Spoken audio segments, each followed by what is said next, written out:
지난 8차 변론기일 이후 양측에서 새로 제출한 서면을 확인하고 추가로 채택된 서증에 대한 증거조사와 증인 신문 순서로 진행을 하겠습니다.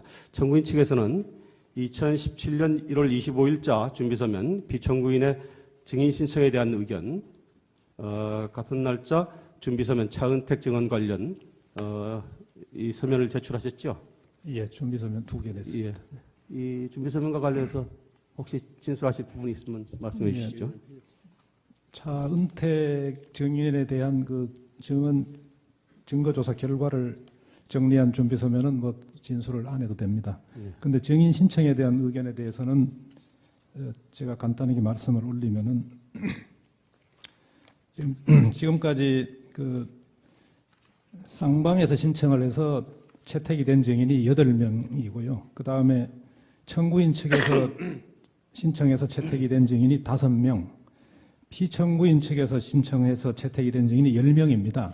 그렇게 되면 지금 총 이미 23명의 증인이 채택이 되어 있고 그 중에 대부분의 증인은 이제 증인 신문이 마쳐졌습니다. 그런데 지금 그 새로 신청한 피청구인 쪽에서 신청한 증인 숫자가 채택된 사람을 제외하고도 34명이나 되는데 원칙적으로 제가 알기로는 준비 절차에서 미리 신청했던 증인인 경우는 몰라도 지금 그 재판이 한 달 이상 진행된 이후에 신청 새로 준비 절차에서 언급하지 아니한 증인을 신청할 때는 원칙적으로 소송을 지연시키지 않아야 된다는 요건이 있어야 됩니다. 그런 측면에서 좀 증거 체부에 감안해 달라는 의견이고요. 그 다음에 그 개별적으로 한 명 한 명을 저희가 검토를 해본 결과 이미 그 중요 증인들이 진술했던 부분하고 중복되는 부분도 있고 그 채택된 그 진술 조서나 피신 조서와 중복되는 증인들이 있습니다. 그리고 입증 취지가 또 소추 사유와 관련이 없는 부분도 있어서 나머지 그 신청한 증인들에 대해서는 저희 입장에서는 뭐 채택할 필요가 없는 증인이다 이렇게 의견을 개진합니다. 네, 알겠습니다. 그리고 피청구인 측에서는 새로 제출한 서면이 지금 없죠? 예, 예. 관련해서 한 말씀 드리겠습니다. 아까 뭐 관련해서 우리 소장님께서 청구인 측 3월 13일 이전에 선고를 하실 것처럼 그렇게 말씀하시는데 지금 3월 13일 이전에 선고- 되어야 된다는 얘기입니다. 되어야 된다 그런 취지의 왜냐면, 말씀하셨습니다. 재판부 구성 자체가 예, 그때는 이 비정상적인 헌법 정신을 왜곡하는 그런 상태가 된다 이런 취지입니다. 3월 13일 이전에 평의가 종결되면 어떻습니까? 예? 3월 13일 이전에 평의가 종결되면 뭐가 종결돼요? 평의가 그러니까 종결되는 것이 아니고 예. 절차가 끝나면 바로 종결이 되겠죠. 선고는 그 뒤도 가능하다는 그런 취지신가요?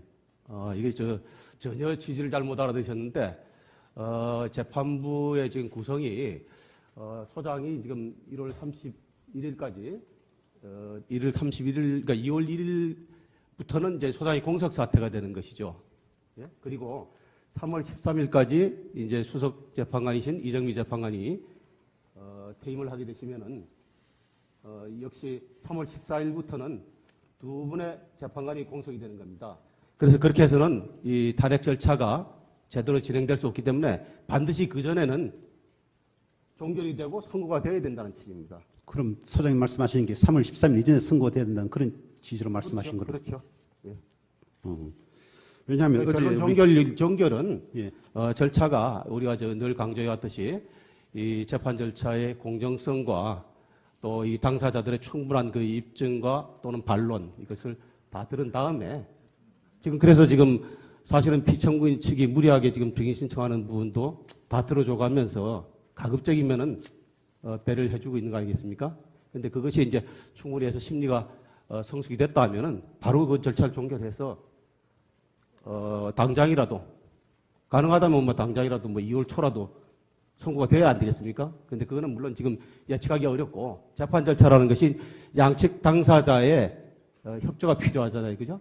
그래서 그런 의미에서 양측 당사자와 관계자들 그다음에 관계기관의 협조를 지금 당부하는 취지의 말씀입니다. 예, 그러니까 그런데 피청구인 측에서 적극적으로 협조해달라는 취지고 예. 청구인 측에서도 마찬가지로 적극적으로 협조해 주십사 하는 그런 부탁의 말씀입니다. 그런데 그러니까 어제 제가 예. 재판 선고 날짜를 지금 예정할 수가 없어요. 예. 재판이라는 것이 미리 예정을 해놓고 한다고 해서 그대로 되지 않지 않습니까? 그죠? 그건 충분히 심리가 이루어지고 그 종결이 될 때, 성숙이 될 때 가능한 것이죠. 그런데 어제 존경하는 우리 권성동 법사위원장님께서 한 TV 프로그램에 출연해서 말씀하신 게 있습니다. 2월 7일 이후에는 2, 3명 정인 신문 후 심리가 종결될 것이고 3월 9일 이전에 선고가 예상된다. 그런 취지로 발언을 했습니다. 그거는 무슨 취지예요? 그건 추측성 예. 거죠? 법정에서 주장하지 아니하고 법정 외에서 주장한 것을 갖고 이 법정 내를 끌고 들어와서 그 주장에 대해서 주장의 당부에 대해서 탓하는 것은 적절치가 않고요. 저는 국회를 대표하는 소추위원으로서 저희 희망사항과 그다음에 저희 추측을 방송에서 얘기한 것뿐입니다. 네, 그러니까 이 법정 외에서 하는 발언은 좀 자제해 주셨으면 합니다. 예. 물론 이제 양쪽 당사자 입장에서는 그 입장이 있기 때문에 그것이 이제 충분히 고려됐으면 하는 이제 그런 취지는 이해를 하니까 그거는 법정에서 양측이 다 해주셨으면 하고 밖에서 별도로 이 저 심리와 별개로 그런 이제 언론에 대해서 그렇게 하는 얘기는 자칫하면은 이 오해를 불러일으킬 수 있어서 오히려 심리 진행에 도움이 되지 않고 이 장애 요인이 될 수 있다는 점에서 다시 한번 그 점에 대해서도 부탁 말씀을 드리겠습니다. 저희들로서는 뭐 헌법재판소와 소추인 간의 어떤 의사 연락이 전혀 없었다고 생각하지만은 법사위원장이라는 자리가 헌법재판소 대법원 등등을 관할하는 자리이기 때문에 만에 하나 피청구인 대리인단이 신청한 정인들에 대해서 대부분 불채택 결정으로 피청구인의 방어권 행사가 불가능하다면 피청구인 대리인들은 이건 심판 절차의 공정성을 의심할 수밖에 없어서 중대한 결심을 할 수밖에 없다 그렇게 말씀드립니다. 지금 피청구인 측에서 하는 얘기는 그거는 정말 이 타당하지 않고 무례한 얘기로 보입니다. 지금까지 진행해 온 걸 보면은 우리 재판부에서는 최대한 입장을 고려해서 피청구인 측의 의견을 받아서 지금 진행하고 있잖아요. 다만 이제 누가 말씀하셨어요? 이 원칙의 문제에 있어서 이 탄핵 심판 절차가 이게 형사소송을 준용하고 있지만 그 준용이지 이 형사소송 절차와는 다르다라는 것을 누차 강조를 했고 그거는 우리 준비 절차에서부터 초기 단계에 이미 그렇게 선언이 돼 있는 사안이에요. 그리고 이미 선례가 2004년도 선례가 그것을 이미 분명히 했고 그래서 그 점에도 그럼에도 불구하고 피청구인 측에서는 형사소송에 의한 절차 진행을 계속 요구를 해왔어요. 그래서 어떻든 간에 피청구인으로서는 충분히 그 실체적 진실을 발견하는데 도움을 주시려고 노력을 하는 것이고 또 방어권을 보장해달라는 취지를 반영해서 그래서 최대한 지금 받아들이고 있는 겁니다. 그런데 그것은 지금 마치 무슨 이 지금 재판 절차가 공정성을 벗어난 것처럼 또 그렇게 그걸 가정을 해서 그런 발언은 지금 이 법정에 대해서 심각하게 유감스러운 발언으로 생각을 합니다. 예, 저희들로서는 그 얘기는 이 자리에서 용납할 수가 없어요. 지금까지 저는 이 재판을 시작하면서 이 공정성을 누차 강조를 해왔어요. 신속성 얘기를 한 번도 안 했습니다.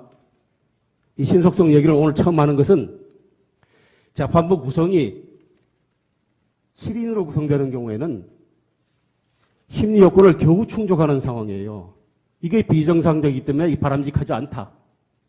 이것을 제가 이 재판소장으로서 임기를 마치면서 이 점을 양 당사자 측에 다시 한번 강조하고 협조를 당부하기 위해서 하는 말이지 그 이상의 의미나 또 다른 의미가 있을 수가 없어요. 그런데 마치 그런 지금 마치 무슨 어떤 다른 어떤 이 물밑에 또는 다른 어떤 그 의사소통을 가지고 하는 것처럼 그건 재판부에 대한 모독 아닙니까? 소장님 말씀하신 내용하고 지금 어제 권순덕 위원장 발언 내용이 거의 비슷한 그런 감을 저희 넣기 때문에 제 개인적으로 그런 취지의 말씀을 드린데 개인적으로 하더라도 그런 근거 없는 얘기를 어떻게 할 수가 있어요. 그거는 가능하지도 않고 그건 있을 수도 없는 얘기인데 마치 그 모르는 국민들은 그런 오해를 하실 수도 있잖아요. 그렇죠. 3월 13일 이전에 선고되는 취지로 말씀하셨길래 제가 그렇게 말씀드린 겁니다. 3월 13일 이전에 해야 되는 것은 재판부 구성 자체가 그렇게 심각한 이게 헌법적인 비상상태로 접어들기 때문에 그런 것이 용납돼서는 안 된다라는 재판소장으로서의 소회를 말씀드리는 것이죠. 이후 재판 절차가 어떻게 될지는 제가 어떻게 다 이걸 단언을 하겠습니까? 그런 취지라면 받아들이겠습니다. 죄송합니다. 그 점에 대해서는 아까 그렇게 발언하신 부분에 대해서는 심의 유감으로 생각한다는 점을 내가 지적하고자 합니다. 네. 아까 하신 말씀 있으셨죠? 네, 하나님 됐습니까? 재판장님, 그 지금 오해가 초래된 것 같습니다. 그 재판장님의 말씀을 이제 저희가 알아듣기로는 지금 헌법상에 명확히 구인의 재판관으로 구성한다고 헌법재판소의 구성을 헌법상 명정을 했기 때문에 그것은 법률 유보되어 있는 대법관의 숫자하고는 다른 의미가 있고, 그래서 여기 헌법재판소에서도 2012 헌마 2호 사건에서 이미 일찍이 9명의 다양한 그 헌법재판관으로부터 헌법재판을 받을 기본권이 있다, 국민에게는. 그렇게 판시가 돼 있고, 그렇기 때문에 그때 당시는 국회가 빨리 그 절차를 진행하지 않는 바람에 헌법재판관 한 분이 이렇게 흠결된 상태로 7개월이나 간 것이 그 전례가 있고, 그때 이런 판례가 있었던 것으로 기억하고 있습니다. 그런데 이제 요번도 이제 그럴 수 있다. 그래서 헌법재판관을 시급히 9명 전원으로 구성해야 헌법에 맞는 것인데, 현실이 그렇지 못하고, 또 반면에 헌법재판이 중단돼서는 안 되기 때문에 이제 빨리 하셔야 되겠다라는 말씀을 이제 하신 것이기 때문에 두 가지 다, 그러니까 9분의 재판관으로 구성된 재판소에서 재판을 받을 권리가 피청구인에게도 있고 또 국민 누구에게도 다 있습니다. 그 부분과 또 헌법재판이 만연히 지연되고 7명인 상태에서 계속 가면 이게 위헌적 흠결이 계속되니까 그 흠결을 빨리 최소화하시겠다는 그런 뜻으로 좀 해석이 될 수 있는데, 그것과 관계해서 이제 저희들은 조금 오해를 하면은 너무 날짜를 3월 13일까지 끝내야 된다고 그렇게까지 말씀을 하시니까 그것은 이게 앞으로 어떻게 될지도 모르는데, 그리고 또 그와 같은 위헌 사태가 발생하지 않도록 지금 헌법기관인 황교안 권한대행도 자기가 임명해야 될 소장님의 후임자를 빨리 지명해야 될 헌법상 법률상 책임이 있고, 또 더 나아가서 그 후임이신 또 재판관님께서 그만두시게 되면 그 후임자인 대법원에서 원래 임명했던 사람이 또 임명을 해가지고 이 9명의 상태를 계속 유지해야 될 헌법적 책임이 다 있는 것이라는 말씀을 해주셨기 때문에 저희들한테 일면 상당히 공정하신 역시 소장님이시다 하는 말씀을 저희는 드리고 싶습니다. 근데 3월 13일이라고 딱 날짜를 해서 그때까지 끝내지 않으면 무슨 일이 있을 것처럼 말씀하신 것은 조금 저희가 오해하기가 좀 쉬웠다는 말씀을 좀 드리겠습니다. 그것을 지금 우리 손 변호사님이 적절하게 이해를 해주신 걸로 보여집니다만은 제가 설명을 했지 않습니까? 재판관 구인으로 되어 있는 것이, 구인이라는 것이 굉장히 그 헌법상으로는 중요한 의미를 가지고 있습니다. 그래서 이 구인이 재판을 하지만은 이게 단순히 9분의 1, 9명 중에 한 표다라는 그런 의미보다도 실제로 이제 이 재판 그 사안에 대해서 쟁점과 배경 또 실체 이런 부분에서 다양한 그런 이제 토론과 논쟁이 이어집니다.